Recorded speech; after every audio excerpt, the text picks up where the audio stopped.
Little brush এডিটিংয়ের sports প্যানেলে আপনাদেরকে স্বাগতম। ইন্ডিয়ান প্রিমিয়ার লিগ IPL 2025 16তম ম্যাচে মুখোমুখি মুম্বাই ইন্ডিয়ান্স বনাম লখনৌ সুপার জায়েন্ট। কাজে এলো না সূর্যকুমার যাদবের হাফ সেঞ্চুরি, স্লগ ওভারে বাজিমাত করে জয়ী লখনৌ। ছন্দে থাকা মুম্বাইকে হারিয়ে জয় ফিরল লখনৌ। পরপর 2 ম্যাচ হেরে শুরু করা মুম্বাই ইন্ডিয়ান্স KKRকে হারিয়ে অক্সিজেন পেয়েছিল। এবার সে জয়ের ধারা বজায় রাখতে পারল না তারা। প্রায় জিততে বসা ম্যাচে শেষের কয়েক ওভারে খারাপ খেলে ম্যাচ হাতছাড়া করল মুম্বাই। লখনৌ সুপার জায়েন্ট নিজেদের ঘরের মাঠে 12 রানে জিতল। টসে জিতে বোলিংয়ের সিদ্ধান্ত নেয় মুম্বাই ইন্ডিয়ান্স। এই ম্যাচে খেলতে পারেনি রোহিত শর্মা।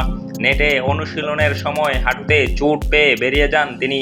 প্রথমে ব্যাট করে লখনৌ করে 203 রান।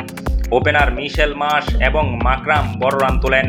মিশেল মার্শ করেন 60 রান, মাকরাম করেন 53 রান।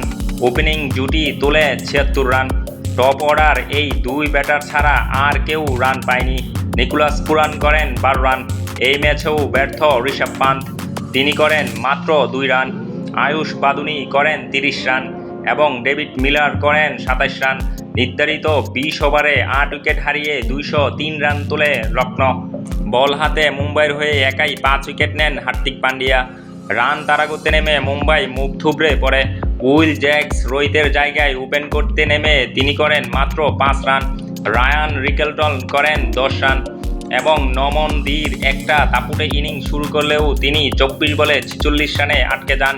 সূর্যকুমার যাদব নিজের চেনা ছন্দে খেলে 43 বলে 67 রানের ইনিংস। তিনি ফেরার পরেই রানের গতি কমে যায়। তিলক বর্মা চেষ্টা করেও আজকের দিনটা তার জন্য ছিল না। তিনি 23 বলে 25 রান করে রিটায়ার্ড হন। তবে হার্দিক পান্ডিয়া এবং মিচেল স্যান্টনার লড়েও পারেনি দলকে জেতাতে। শেষ 3 ওভারে রান চেপে দিয়ে বাজিমাত করে লখনৌ। আকাশদীপ, শার্দুল ঠাকুর, আবেশ খান বাজিমাত করেন। নির্ধারিত 20 ওভারে 5 উইকেট হারিয়ে 191 রানে আটকে যায় মুম্বাই। উক্ত ম্যাচে মিশেল মার্শের খেলা আপনার কাছে কেমন লেগেছে অবশ্যই কমেন্টে জানাবেন। আপনার কমেন্টের আশায় রইলাম।